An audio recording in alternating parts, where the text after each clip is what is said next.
बिस्मिल्लाहिर्रहमानिर्रहीम। अस्सलाम वालेकुम डियर स्टूडेंट्स। उम्मीद है बेटा आप सब लोग खैरियत से होंगे और आपकी तैयारी बहुत अच्छी हो रही होगी।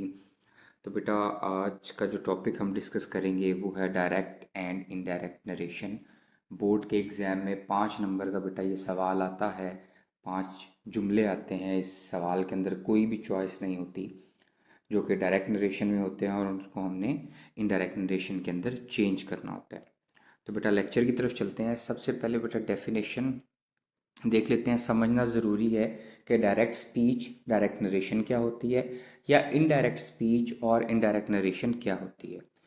तो बेटा direct speech exact words of speaker, यानी कि किसी के कहे गए बिल्कुल हूबहू अल्फाज बिना किसी तब्दीली के, वो बेटा डायरेक्ट स्पीच कहलाते हैं। मिसाल के तौर पर अगर मुझसे किसी ने कोई बात कही और मैंने उसके हूबहू अल्फाज को जाके किसी और को बता दिया, जब मुझे ज़रूरत पेश आई किसी को बताने की, तो मैंने ये बता दिया कि वो ये कह रहा था और मैंने बिल्कुल एग्जैक्ट वर्ड्स का यूज़ किया जो कि जिसने मुझे बताई थी, जिसके ये अल्फाज थे, सेम वर्ड्स यूज़ किए, तो वो होगी डायरेक्ट स्पीच। इनडायरेक्ट स्पीच क्या होती है बेटा कि अगर मुझे कोई कुछ बात बताए और मैं उसके अंदर मतलब जो उसका बात थी उसको अपने अल्फाज में बता दूं, यानी कि उसके अल्फाज का यूज़ ना करूं, उसके अल्फाज में कुछ ना कुछ चेंजेस कर लूं, चाहे वो एक हर्फ ही क्यों ना शामिल कर लूं, एक लफ्ज़ ही क्यों ना शामिल कर लूं। तो जब मैं शामिल कर लूंगा बेटा एक लफ्ज़ एक हर्फ, उसके अल्फाज को चेंज कर दूंगा और फिर आगे किसी को वो बात बताऊंगा, तो वो हो जाती है इनडायरेक्ट स्पीच या इनडायरेक्ट नरेशन। तो same to same direct speech, थोड़ी सी चेंजेस के साथ किसी को आगे किसी की बात बताना, इनडायरेक्ट स्पीच। इसकी एग्जांपल देख लेते हैं। डायरेक्ट देखें, he said I am happy. तो अगर मुझे किसी ने कहा हो ही सेड आई एम, यानी कि आई एम हैप्पी, मुझे मिसाल के तौर पर किसी ने कहा आई एम हैप्पी और मैं जाके किसी को कहूँ आगे जाके कि वो कह रहा था आई एम हैप्पी, ठीक है, मैंने आई एम हैप्पी एग्जैक्ट उसके वर्ड्स यूज़ किए, तो ये हो गया डायरेक्ट स्पीच। लेकिन अगर मैं किसी को जाके ये कहूँ ही said that he was happy, वो कह रहा था कि वो खुश है, अब मैंने आई को चेंज कर दिया वो में, आई की जगह मैंने उसकी जो स्पीच थी उसके अंदर क्या बेटा यूज़ कर दिया, ही यूज़ कर दिया, ठीक है। तो फिर यूं बेटा क्या होगा, ये इनडायरेक्ट स्पीच में चेंज हो जाएगा, क्योंकि हमने यहाँ पर आई की जगह मतलब आई भी चेंज कर दिया, मतलब सॉरी प्रोनाउन भी चेंज कर दिया, एक चेंज ये हो गया हमारा, हमने यहाँ पर टेंस भी चेंज कर दिया, ये भी चेंज हो गया। तो चेंजेस की वजह से ये इनडायरेक्ट स्पीच हो गया।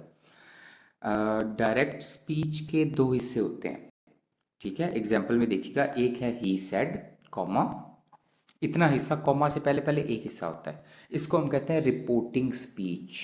रिपोर्टिंग, बयान करने वाला, ठीक है, जो आगे बयान कर रहा होता है ना उसकी स्पीच। और आगे कॉमा से आगे जो इन्वर्टेड कॉमा है बेटा, आई एम हैप्पी, ये होती है रिपोर्टेड स्पीच। दो हिस्से होते हैं डायरेक्ट के, ठीक है। रिपोर्टेड वो हिस्सा, ठीक है, नरेशन का, जो कि किसी का कहे गए एग्जैक्ट वर्ड्स होते हैं उसको हम इन्वर्टेड कॉमास में रखते हैं और वो होती है रिपोर्टेड स्पीच। और जो शख्स आगे बयान कर रहा होता है, जो बता रहा होता है, उसके वर्ड्स को हम कहते हैं रिपोर्टिंग स्पीच। ये तमाम चीज़ें आपको पता है, तो मैं इसको बड़ा जल्दी जल्दी जो है वो लेकर चलना चाह रहा हूँ। तो ये डेफिनेशन थी बेटा, दो हिस्से होते हैं, रिपोर्टिंग स्पीच रिपोर्टेड स्पीच। आगे हम बढ़ते हैं। अब काम हमारा यहाँ शुरू होता है। यहाँ तक आपको सब कुछ पता था, पता आपको आगे वाला भी है, लेकिन बेसिक चीज़ें जो आपने ज़हन में रखनी है डायरेक्ट स्पीच को इनडायरेक्ट स्पीच में चेंज करते हुए, ये बेटा 3 से 4 चीज़ें आपको करनी पड़ेंगी लाजमन। सबसे पहले तो इनडायरेक्ट स्पीच और डायरेक्ट स्पीच से इनडायरेक्ट स्पीच में चेंज करते हुए आपने कोटेशन मार्क्स को लाजमी हटाना है, ठीक है, यानी कि जब डायरेक्ट स्पीच से इनडायरेक्ट का जुमला बनाएंगे। सेकंड, आपने प्रोनाउंस को लाजमी देखना है, प्रोनाउंस चेंज करने पड़ेंगे आपको। कैसे चेंज करने पड़ेंगे वो मैं आगे जाके बताता हूँ। तीसरे नंबर पे टाइम या प्लेसेस के वर्ड्स होंगे, ठीक है, नाउ है तो देन हो जाएगा। मिसाल के तौर पर एक शख्स ने मुझे एक बात सुबह कही थी, ठीक है, और अगर वो क्या कहते हैं, मैं किसी को दोपहर के वक्त बता रहा हूँ, तो उसने तो मुझे मॉर्निंग में कही थी कुछ देर पहले, तो वो उस वक्त टाइम और था, जब मैं किसी अगले को बता रहा हूँ उस वक्त कोई टाइम और है, और वैसे भी वो पास्ट की बात हो चुकी क्योंकि उसने मुझे पहले बताई थी। तो हम जो टाइम वर्ड्स है ना वो बेटा चेंज कर देते हैं, ठीक है। नाउ देन में चेंज हो जाता है, यस्टरडे दैट डे में चेंज हो जाता है। इस तरह से ये वर्ड्स चेंज हो जाते हैं। ये सारी लिस्ट आपको पता है, तो हम ये वर्ड्स चेंज करने हैं। और इम्पॉर्टेंट बेटा टेंस चेंज करने, ये चारों की चारों चेंजेस होंगी आपके जुमले में, तब बेटा आपका जुमला परफेक्टली चेंज होगा, ठीक है। अब कुछ ऐसे जुमले हो सकते हैं जिसमें आपको ये टाइम वर्ड्स चेंज ना करने पड़े, जिसके अंदर नाउ का वर्ड है ही नहीं, उसमें हम देन लगाएंगे ही नहीं, ठीक है। लेकिन जो बाकी चीज़ें हैं ना, 3 चीज़ें, वो आपको मोस्टली जुमलों में चेंज करनी पड़ेंगी। मोस्टली ऊपर वाली 2 तो आपको तकरीबन हर जुमले में चेंज करनी पड़ेंगी, कोई एक आध एक्सेप्शन के साथ। देखें, डायरेक्ट जुमला क्या है, he said I am happy, वही जुमला है। अब देखें, इसको इनडायरेक्ट में चेंज किया तो क्या किया। सबसे पहले तो बेटा आप देखें कि आई एम हैप्पी के इर्द गिर्द जो इन्वर्टेड कॉमास से इन्वर्टेड कॉमास खत्म किए। जब इन्वर्टेड कॉमास खत्म किए तो फिर बेटा डैट आ गया, ठीक है। ही सेड दैट, उसके बाद देखें प्रोनाउन चेंज था। प्रोनाउन डायरेक्ट स्पीच के अंदर आई था तो उसको चेंज कर दिया ही में, प्रोनाउन का चेंज हो गया। फिर उसके अंदर प्रेजेंट का टेंस था, इसके अंदर पास्ट कर दिया है वास, ठीक है। अब देखिए यहाँ पर कोई टाइम वर्ड है ही नहीं, तो हमने उसके अंदर कोई भी नाउ देन वाला कोई वर्ड लगाया ही नहीं। तो बेटा ये 3 से 4 चेंजेस देखनी है। अब मैं आपको डिटेल से बताऊंगा प्रोनाउन किस रूल के तहत चेंज करने हैं। कोटेशन मार्क्स तो ये ना बेटा, कोटेशन मार्क्स आपने हर एक में हटाने हैं। कहीं पर दैट लगेगा, कहीं पर टू लगेगा। कहाँ पर डैट लगेगा, कहाँ पर टू लगेगा, वो मैं बताता हूँ, ठीक है। वो मैं आपको बताता हूँ। कहाँ पर वेदर लगेगा, कहाँ पर इफ लगेगा, वो भी मैं आपको बताता हूँ। तो इन्वर्टेड कॉमास चेंज करेंगे, या तो हम दैट लगाएंगे, या तो बेटा हम टू लगाएंगे, या हम वेदर या इफ लगाएंगे, ठीक है। तो इस तरह से ये चीज़ें जो कोटेशन मार्क्स हैं, इन्वर्टेड कॉमास जिसको मैं कह रहा हूँ कोटेशन मार्क्स, ये रिमूव होगा। अब आगे देखते हैं कि बेटा प्रोनाउन कैसे चेंज होंगे। ये फॉर्मूला याद रखिएगा, SON। ये जो आपको एक फिगर सी नजर आ रही है, इसमें नीचे देखिएगा SON लिखा हुआ है। इस सन को याद रखिएगा।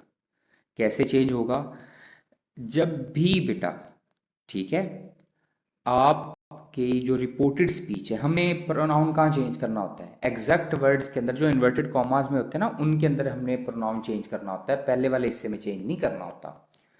जब भी आपके जो एग्जैक्ट वर्ड्स हैं इन्वर्टेड कॉमास के अंदर, अगर प्रोनाउन फर्स्ट पर्सन है, आई है या वुई है, ठीक है, तो हम उसको बेटा कैसे चेंज करते हैं, उसको हम सब्जेक्ट के अकॉर्डिंग चेंज करते हैं, जो कि होता है रिपोर्टिंग स्पीच का। डायरेक्ट स्पीच के 2 हिस्से होते हैं, दोबारा समझा रहा हूँ, 2 हिस्से होते हैं, एक रिपोर्टेड स्पीच और एक रिपोर्टिंग स्पीच, ठीक है। समझ आ गई यहाँ तक।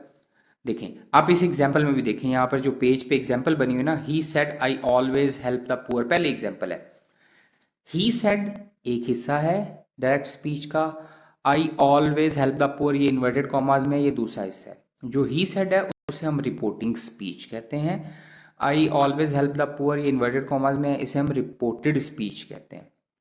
अब जरा सुनिएगा, जब भी आपकी reported speech I always help the poor ये रिपोर्टेड स्पीच है, इसके अंदर जो प्रोनाउन हो वो फर्स्ट पर्सन में हो, यानी कि आई हो या वी हो, तो हमने देखना है कि इसी जुमले में जो रिपोर्टिंग स्पीच थी, ही सेड की तरफ आ जाए रिपोर्टिंग स्पीच, उसका प्रोनाउन कौन सा है, फर्स्ट पर्सन है, सेकंड है, थर्ड है। उसका जो भी प्रोनाउन होगा ना बेटा, सब्जेक्ट वाला, वो हम चेंज कर देंगे, ठीक है। यानी कि आई को हम चेंज करेंगे ही सेड के सब्जेक्ट के अकॉर्डिंग, और ही सेड में सब्जेक्ट क्या है, ही है, तो हम ही के अकॉर्डिंग उसको चेंज कर देंगे। तो नीचे वाले जुमले में देखें, he said that he always help the poor, हमने आई को चेंज कर दिया ही में। तो दोबारा से बता रहा हूं, जब भी रिपोर्टेड स्पीच का प्रोनाउन क्या होगा बेटा, फर्स्ट पर्सन में होगा, तो उसको हम रिपोर्टिंग स्पीच के, यानी कि इन्वर्टेड कॉमास के अंदर जो जुमले नहीं है उनकी बात कर रहा हूं, उसके सब्जेक्ट के अकॉर्डिंग चेंज कर देंगे, रिपोर्टिंग स्पीच उसे कहते हैं। अब आ जाए दूसरे पे, अगर जो बेटा रिपोर्टेड स्पीच है, एग्जैक्ट वर्ड्स हैं, उसका प्रोनाउन अगर सेकंड पर्सन में हो, यू हो, यू सेकंड पर्सन होता है, तो उसको हम रिपोर्टिंग स्पीच के ऑब्जेक्ट में के अकॉर्डिंग चेंज करते हैं, ठीक है। जो फर्स्ट पर्सन है उसको रिपोर्टिंग स्पीच के सब्जेक्ट के अकॉर्डिंग, जो बेटा सेकंड पर्सन प्रोनाउन है उसको रिपोर्टिंग स्पीच के ऑब्जेक्ट के अकॉर्डिंग। सेकंड एग्जांपल देखें, he said to me you always help the poor.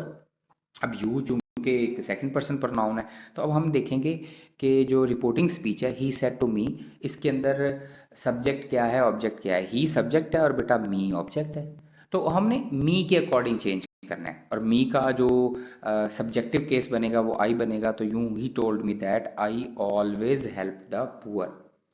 उसके बाद बेटा जो थर्ड पर्सन प्रोनाउंस होते हैं उनको हम चेंज नहीं करते। अगर आपका रिपोर्टेड स्पीच में ही शी आ जाता है, इट आ जाता है, तो हम उसको चेंज करते नहीं, उस प्रोनाउन को चेंज नहीं करते, थर्ड पर्सन को। ठीक है। ही सेड, थर्ड एग्जांपल है, he said she has completed her work. Indirect क्या बनेगा, ही said that she had completed her work. देखें हमने बाकी चीज़ें तो चेंज की, लेकिन इसके अंदर हमने प्रोनाउन चेंज नहीं किया, तो थर्ड पर्सन का प्रोनाउन चेंज नहीं होता। तो फर्स्ट पर्सन चेंज होगा रिपोर्टिंग स्पीच के सब्जेक्ट के अकॉर्डिंग, सेकंड पर्सन चेंज होगा जो रिपोर्टिंग स्पीच है उसके ऑब्जेक्ट के अकॉर्डिंग, और जो थर्ड पर्सन है उसमें कोई चेंजेस नहीं आएगी। इसके बाद बेटा टेंस कैसे चेंज होते हैं। प्रेजेंट जो है वो पास्ट के अंदर चेंज हो जाता है, पास्ट जो है वो पास्ट परफेक्ट में चेंज हो जाता है, फ्यूचर जो है वो वुड हम लगा देते हैं, विल और शैल की जगह पे हम वुड लगाते हैं। बहुत सारे बच्चे समझते हैं कि शैल की जगह पर शुड आ जाएगा, नहीं, विल की जगह पर भी वुड ही आएगा, शैल की जगह पर भी वुड ही आएगा। अब कहाँ पर टेंस चेंज नहीं करेंगे, ठीक है। देखिए ना, हमने देख लिया कि जी प्रोनाउन कैसे चेंज होता है, हमने देख लिया कि बेटा ये दोबारा पिछली स्लाइड पर आ रहा हूँ कि टेंस चेंजेस इस तरह से होते हैं। अभी डिटेल में पढ़ेंगे कैसे कैसे टेंस चेंजेस होते हैं। जो कुछ ऐसे भी सिनेरियो हैं बेटा, और आपके 5 जो जुमले हैं उनमें से कोई एक जुमला लाजमन ऐसा होगा जिसके अंदर आपको टेंस चेंज नहीं करना पड़ेगा, उसके अंदर आपको सिर्फ दैट लगाना पड़ेगा उस जुमले में, और कुछ नहीं करना पड़ेगा। बाकी सारी चीज मतलब यानी कि इन्वर्टेड कॉमास रिमूव करेंगे, दैट लगाएंगे और आपका जुमला चेंज हो जाएगा ना, उसमें बाकी कोई सी चीज की जरूरत ही नहीं पड़ेगी। अगर तो बेटा रिपोर्टेड स्पीच, अब ये रिपोर्टेड स्पीच की बात कर रहा हूँ जो इन्वर्टेड कॉमास में होते हैं, वो अगर बेटा किस में हो, वो कोई यूनिवर्सल ट्रूथ हो, कोई हकीकत हो, सच्ची बात हो, इन्वर्टेड कॉमास वाला फिक्रा, ठीक है, फिर बेटा हम क्या करते हैं कि फिर हम टेंस चेंज नहीं करते। मिसाल के तौर पर ये एग्जांपल में देखिएगा यूनिवर्सल ट्रूथ की, ही सेज या ही सेड कहते हैं, he said the sun rises in the east, तो इसका क्या बनेगा, ही सेड दैट। अब हमने देखें इन्वर्टेड कॉमास खत्म किए, दैट लगाया बस, the sun rises in the east, हमने कोई टेंस चेंज नहीं किया। तो जब भी इन्वर्टेड कॉमास के अंदर वाला जुमला कोई यूनिवर्सल ट्रुथ हो, कोई कायनात की सच्चाई हो, कोई हकीकी बात हो, तो हम अपना टेंस चेंज नहीं करते, ठीक है। He said that the sun rises in the east, बस सिंपल हम बेटा यही लिख देंगे। दूसरे नंबर पे टेंस कब चेंज नहीं होता, अगर जो रिपोर्टिंग स्पीच है, पहले हमने इन्वर्टेड कॉमास वाले जुमले की बात की थी, हिस्से की बात की थी, अब जो दूसरा होता है ही सेड शी सेड ये वाला, अगर ये प्रेजेंट में हो या फ्यूचर में हो, यहाँ पे सिर्फ प्रेजेंट लिखा हुआ है लेकिन आप ये ज़हन में रखिएगा रिपोर्टिंग वर्ब, रिपोर्टिंग स्पीच का जो वर्ब है अगर वो प्रेजेंट में हो या फ्यूचर में हो, तब भी बेटा हम जुमला चेंज नहीं करते, यानी कि सॉरी उसका टेंस चेंज नहीं करते। अब देखिए सेकंड एग्जांपल देखिए, प्रेजेंट रिपोर्टिंग वर्ब में ही सेज, सेज है प्रेजेंट का है, ठीक है। ही हैज सेड होता, हैज भी प्रेजेंट का है, ही विल से होता वो फ्यूचर का है। तो अगर बेटा जो रिपोर्टिंग स्पीच है वो प्रेजेंट में हो या फ्यूचर में हो, तब भी हम रिपोर्टेड स्पीच का वर्ब चेंज नहीं करते। चेंजेस तो हम जितनी भी करते हैं ना, जितनी भी चेंजेस हैं ये इन्वर्टेड कॉमास के अंदर करते हैं, तो ये चेंजेस टेंस की नहीं होगी अगर रिपोर्टिंग स्पीच प्रेजेंट में हो या फ्यूचर में हो। अच्छा, he says I am ready, he says that he is ready, ठीक है। बस देखे ना, हमने यहाँ पर प्रोनाउन चेंज किया है और प्रोनाउन के अकॉर्डिंग हमने वर्ब लगा दिया, लेकिन टेंस वही है। आई के साथ एम लगा है तो वो भी प्रेजेंट का जो बेटा टेंस है, ही के साथ इज लगा है तो वो भी प्रेजेंट का टेंस है, टेंस चेंज नहीं किया, वर्ब प्रोनाउन के अकॉर्डिंग हमने वर्ब लगा दिया है। तो यूं बेटा इन दो केसेस में हम टेंस चेंज नहीं करेंगे। अब आ जाते हैं 12 के 12 टेंसेस कैसे चेंज होते हैं, ये आपने पूरा साल पढ़े ही हैं, मैं बस जल्दी जल्दी इसको बेटा आपको बयान करूंगा।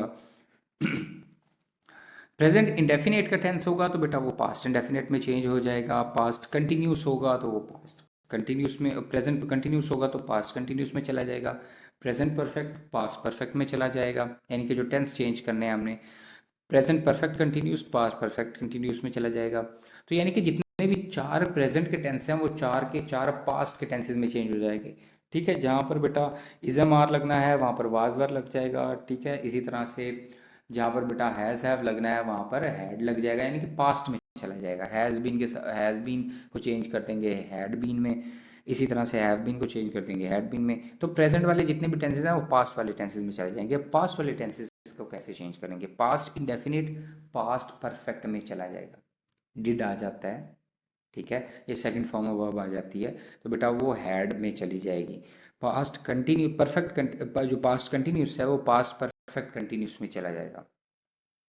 तो वाज वर जो होगा वही अगर डायरेक्ट स्पीच में आ जाता है तो वो बेटा हैड बीन के अंदर चला जाएगा। पास्ट परफेक्ट में भी कोई चेंज नहीं होता टेंस का, और पास्ट परफेक्ट कंटिन्यूस में भी कोई चेंज नहीं होता।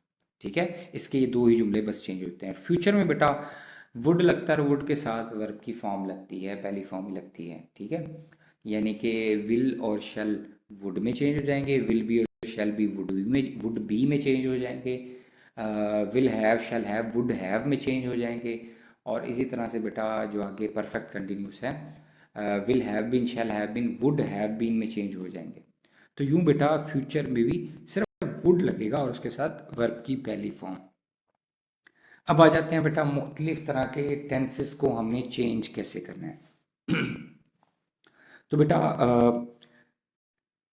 जो डिक्लेरेटिव सेंटेंस हों, ठीक है, जिनको हम सिंपल जुमले भी कहते हैं, जिनके अंदर कोई चीज़ डिक्लेयर की गई हो, इसमें नॉर्मली सिंपल सेंटेंसेस आते हैं और नेगेटिव सेंटेंसेस आते हैं। ठीक है, डिक्लेरेटिव सेंटेंस वो होते हैं जिनके अंदर कोई बात डिक्लेयर की गई हो। He said I am tired, अब देखें उसने डिक्लेयर किया ना कि मैं थक गया हूँ। ठीक है, ये भी कह सकता था he said I am not tired, तो ये भी एक डिक्लेरेशन होती है, एक ऐलान होता है, कहा गया है कि भी मैं थका हुआ नहीं हूँ। तो सिंपल और नेगेटिव डिक्लेरेटिव में आते हैं। वो आ जाए तो बेटा हम टेंस भी चेंज करते हैं। ठीक है, मतलब जो जहाँ पर टेंस नहीं चेंज करना वो दो ही केसेस थे, वो मैंने आपको बता दिए हैं। तो यहाँ पर हम जब भी इन्वर्टेड कॉमास को ख़त्म करेंगे ना तो हम दैट लगाएंगे। अब हम उस फर्क की तरफ आ रहे हैं कि कहाँ दैट लगेगा कहाँ टू लगेगा। तो he said I am tired, he said that he was tired. ठीक है, अब देखें ही क्यों लगाया, इन्वर्टेड कॉमास के अंदर आई था तो फर्स्ट पर्सन था, तो फर्स्ट पर्सन को चेंज करना है रिपोर्टिंग स्पीच के प्रोनाउन के साथ, सब्जेक्ट के साथ।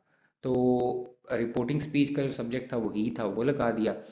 अब ये प्रेजेंट इंडेफिनिट में ये तो एम चला गया वाज में सिंपली, यानी कि इस तरह से ये हो गया।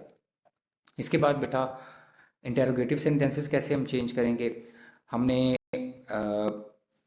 क्वेश्चन जो है उसको ख़त्म करना है। ठीक है, क्वेश्चन को हमने इनडायरेक्ट क्वेश्चन बनाना है। ठीक है, क्वेश्चन में बेसिकली इनडायरेक्ट क्वेश्चन और क्वेश्चन में फ़र्क क्या होता है बेटा, ये पहले जान लें। क्वेश्चन की जो बेटा स्ट्रक्चर होता है ना, क्वेश्चन का इंटेरोगेटिव का जो स्ट्रक्चर होता है उसमें क्या होता है कि क्वेश्चन वर्ड पहले आता है। ठीक है, इज एम आर हो, या जो बेटा अगर डब्ल्यू एच वाला क्वेश्चन है, डब्ल्यू एच वाला यानी कि डबल इंटेरोगेटिव वाला है, तो वो वर्ड पहले आते हैं। ठीक है, उसके बाद क्या आता है, सब्जेक्ट आता है और उसके बाद वर्ब आता है। ये सवाल का स्ट्रक्चर है, सवाल बनाने का। इनडायरेक्ट सवाल का स्ट्रक्चर क्या होता है? इनडायरेक्ट सवाल बनाने का स्ट्रक्चर वो सिंपल जुमले जैसा ही होता है। ठीक है, मतलब सब्जेक्ट आएगा पहले, फिर हेल्पिंग वर्ब आएगा, फिर वर्ब आएगा। ठीक है, तो जिस तरह नॉर्मल सेंटेंस का स्ट्रक्चर होता है उसमें हमने चेंज कर देना होता है सवाल को, तो वो बेटा इनडायरेक्ट क्वेश्चन बन जाता है।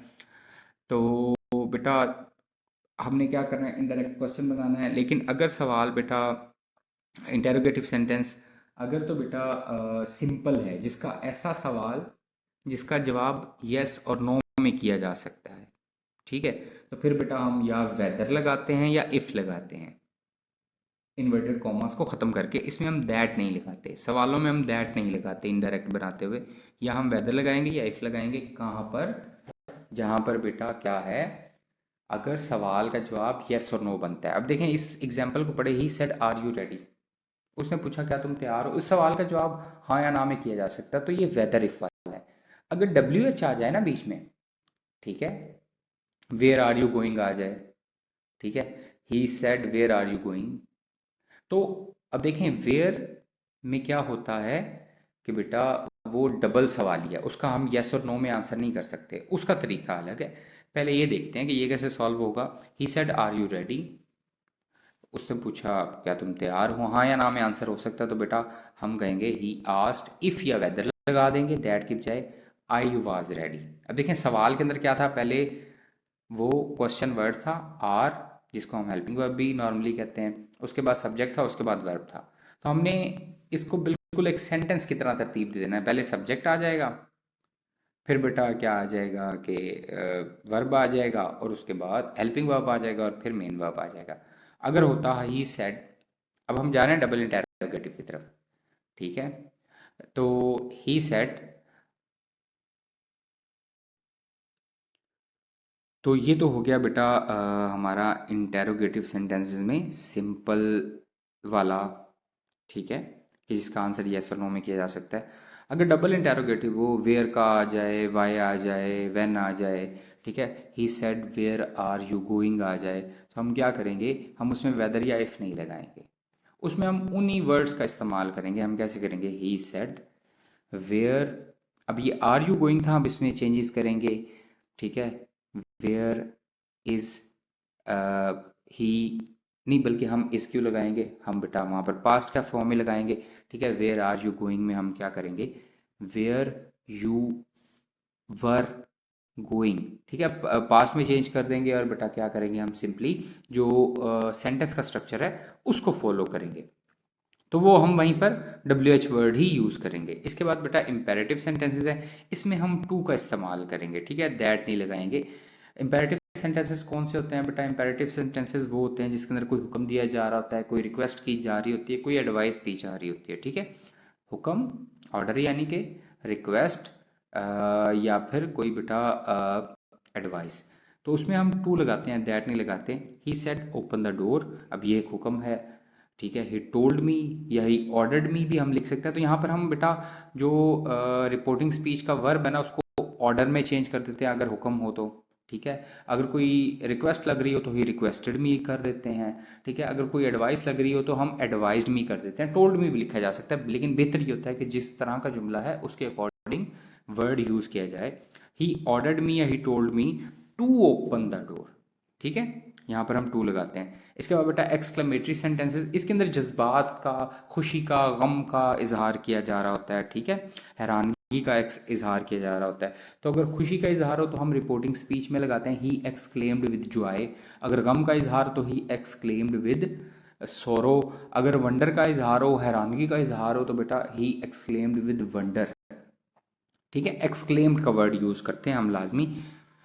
अच्छा, he said what a day, he exclaim that it was a great day, तो हमने इसके अंदर ये चीज़ लगानी है।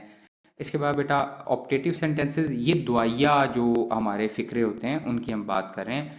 यूज, ठीक है, इसके अंदर हमें जो क्या कहते हैं, दुआ देते हैं किसी को, किसी के लिए प्रे करते हैं, तो हम यहाँ पर प्रेड या विश्ड के वर्ड इस्तेमाल करते हैं। He said may you succeed, अब ये एक दुआ है, he prayed that I might succeed, ठीक है। मे माइट में चेंज हो जाएगा, ये मॉडल वर्ब्स होते हैं ना बेटा, मॉडल वर्ब्स मे माइट में चेंज हो जाता है, कैन कुड में चेंज हो जाता है, और विल और शैल तो आपको पता ही है वुड में चेंज हो जाते हैं। बाकी शुड है, ऑट टू है, बाकी इस तरह के जो मॉडल वर्ब्स हैं वो चेंज नहीं होते। तो मे माइट में चेंज होगा, कैन कुड में चेंज होगा, विल और जो शेल है वो वुड में चेंज होगा, ठीक है। तो बाकी बेटा इससे रिलेटेड कोई और सवालात हो तो वो मुझसे आप पूछ लीजिएगा।